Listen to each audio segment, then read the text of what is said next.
Hello everyone, and I hope you're all doing well. I had my hair done today, so a big shout out to Donna at New Farm for those of you here in Brisbane. She's awesome, so she's curled it really nicely for me. Thank you. So today I wanted to talk to you about, is my ex coming back? I can't tell you how many people have asked me this question. So is my ex coming back? So people are wanting to know, are they coming back? Well, obviously I don't know, meaning I can't predict the future, but what we can do, we can look at some patterns or behaviors that can tell us that they're not going to come back, right? So let's look at actually I'm going to give you four things. So first of all, the person starts withdrawing. Now they start the breadcrumbing, they're not texting you as much, the frequency, they're using emotional intimacy now to start to break the bond, right? So that's the first step.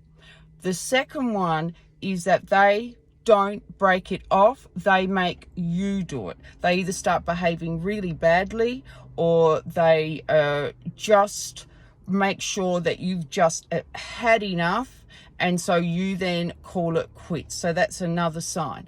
The third sign is that when it is broken up, they don't want to end it correctly.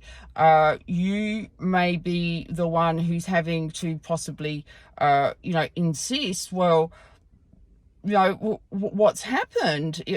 Because, we had a good relationship, or, we had issues, but we were working through them, and you'll get silence from them, right? They won't say, look, maybe one day. They make it very, very clear that it's over. They don't offer you anything.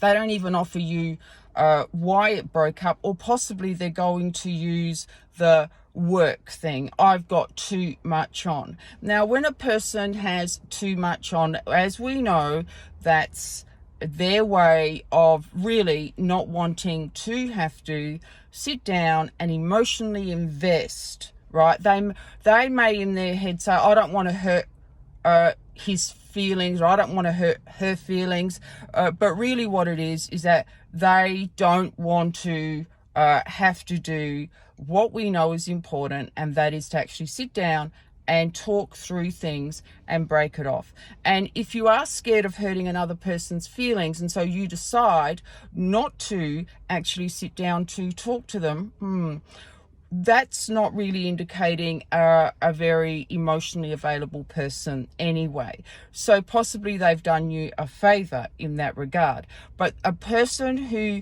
is not wanting to actually try to make something work, then that's a really good sign, and they're really just trying to just get you to go away.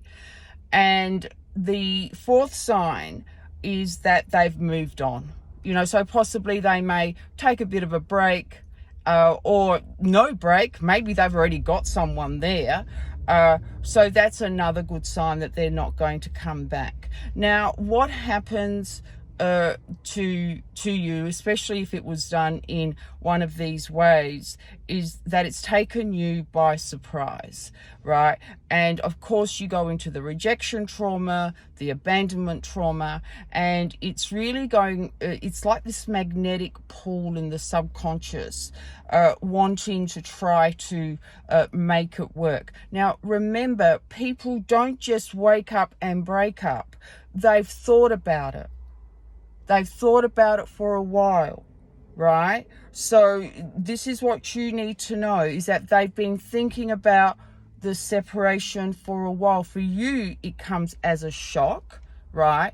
But not for the person who's actually, as we can see, what I've just played out here, it's almost done in these steps, yeah? So if a person has broken up with you, and if they're not around, you can actually speed up your healing process and really just let them go by not going into your fantasy brain. It's the fantasy brain here now. So you want to stay in your body as much as you can. And that means being present. That's what I mean when I say you're in your body. You're present, and you start to take really good self-care. You start to show self-love by establishing very firm boundaries, and then you begin your journey, because we're designed to love. We're designed to be loved. Not all relationships are going to last. Some relationships are only going to last for a short time.